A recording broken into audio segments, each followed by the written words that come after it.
Ada seorang sakti bernama Datu Mabrur. Ia bermeditasi di tengah laut, di atas batu karang yang keras. Ia menghadapi ombak, angin, dan badai tanpa gentar. Ia memohon kepada Tuhan agar diberi sebuah pulau. Pulau itu akan menjadi surga bagi anak cucu dan keturunannya kelak. Suatu hari ketika laut tenang, seekor ikan menerjangnya dari bawah air. Datu Mabrur tetap diam dan tenang. Tetapi ia bisa menangkis serangan ikan itu. Ikan itu terpental dan jatuh ke karang. Di sekitar karang banyak ikan lain yang mengelilinginya, menunjukkan gigi mereka yang tajam, seperti tentara yang siap berperang. Datu Mabrur bertanya kepada ikan itu. Siapa dia dan mengapa mengganggu sumediku? Ikan itu menjawab, Ia adalah Raja Ikan Todak yang mengatur lautan ini. ia merasa terganggu oleh Datu Mabrur yang membuat laut berguncang.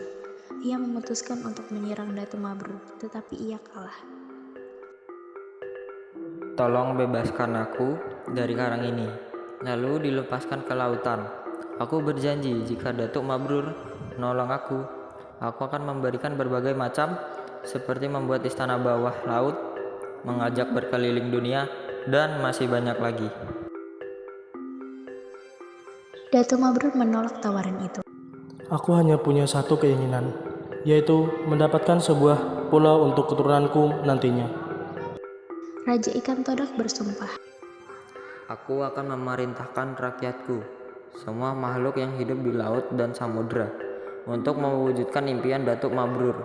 Aku berjanji sebelum matahari terbit besok pagi, pulau itu akan ada. Datu Mabrur tidak bisa membayangkan bagaimana Raja Ikan Todak akan menepati sumpahnya itu.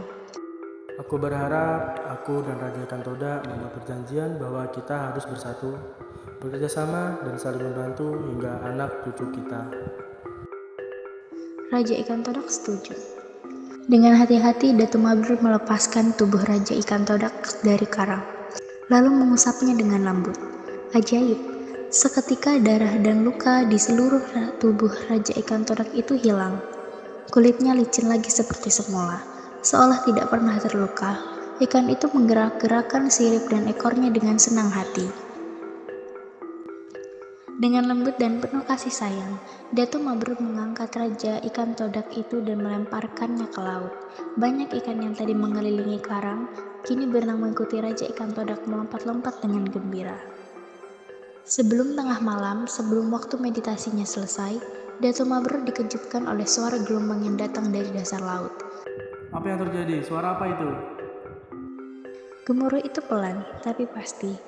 Gemuruh itu terdengar bersamaan dengan munculnya sebuah daratan. Dari dasar laut, semakin lama permukaan darat itu semakin terlihat, naik dan terus naik. Lalu semua muncul ke permukaan. Ternyata ribuan ikan yang mendorong pulau itu ke atas permukaan laut. Datu Mabrur tidak percaya dengan apa yang dilihatnya. Di depan matanya ada sebuah pulau yang indah dengan tanah yang subur, pepohonan yang rindang, bukit yang hijau, dan pantai yang berpasir putih. Pulau itu tampak seperti surga di tengah laut. Datu Mabrur mengumpulkan pujian dan terima kasih kepada Sang Pencipta. Ia kemudian menamakan pulau itu Pulau Halimun. Karena berasal dari dasar laut, kini kata Saijen dan Ikan Todak dijadikan slogan dan lambang pemerintah Kabupaten Kota Baru.